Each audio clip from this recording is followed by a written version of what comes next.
পরিবারকে একসাথে রাখবেন জান্নাতে। এমনকি সন্তানদের মর্যাদা যদি বাবা মার চেয়ে কম হয়, তবুও আল্লাহ তাদের মর্যাদা বাড়িয়ে বাবা মার সাথে মিলিত করবেন। এটা আল্লাহর অসীম দয়া। এখন আসি আরেকটি চমকপ্রদ বিষয়ে। জান্নাতের ঈদের দিনে জান্নাতবাসীরা তাদের দুনিয়ার জীবনের স্মৃতি মনে করবেন। তারা মনে করবেন কিভাবে তারা দুনিয়াতে কষ্ট করেছেন আল্লাহর জন্য, কিভাবে রমজানের রোজা রেখেছেন, কিভাবে তাহাজ্জুদের নামাজ পড়েছেন, কিভাবে আল্লাহর রাস্তায় দান করেছেন, কিভাবে মানুষের সাথে ভালো ব্যবহার করেছেন। এবং তারা আল্লাহর শুকরিয়া আদায় করবেন যে আল্লাহ তাদের সেই কষ্টের বিনিময়ে এত বড় পুরস্কার দিয়েছেন। পবিত্র কোরআনে সূরা সাফফাতের ৫০ থেকে ৫৯ নম্বর আয়াতে এই বিষয়টি সুন্দরভাবে বর্ণিত হয়েছে।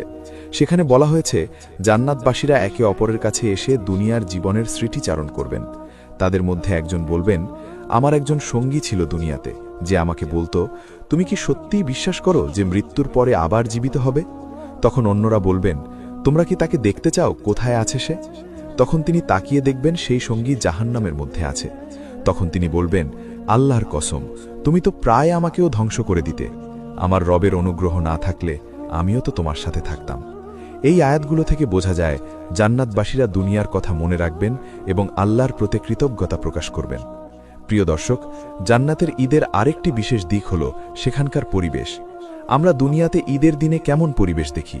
সবাই খুশি, সবাই হাসি খুশি, রাস্তাঘাটে আনন্দের ছোঁয়া, বাচ্চারা নতুন জামা পরে দৌড়াদৌড়ি করে, বড়রা একে অপরকে কোলাকুলি করে। কিন্তু জান্নাতের ঈদের দিনের পরিবেশ এর চেয়ে অসংখ্য গুণ বেশি সুন্দর হবে। জান্নাতের আকাশ থেকে সুগন্ধি বৃষ্টি হবে, জান্নাতের গাছগুলো থেকে এমন সুমধুর সুর ভেসে আসবে যা মানুষের কান কখনো শোনেনি। জান্নাতের নদীগুলো আরও বেশি স্বচ্ছ, আরও বেশি সুস্বাদু হয়ে বইতে থাকবে।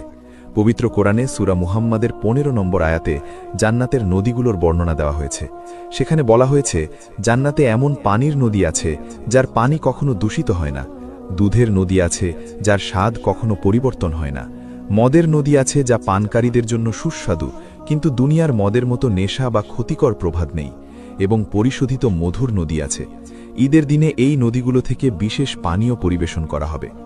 জান্নাতে সময়ের হিসাব কিভাবে হবে সেটাও একটি আশ্চর্যজনক বিষয়।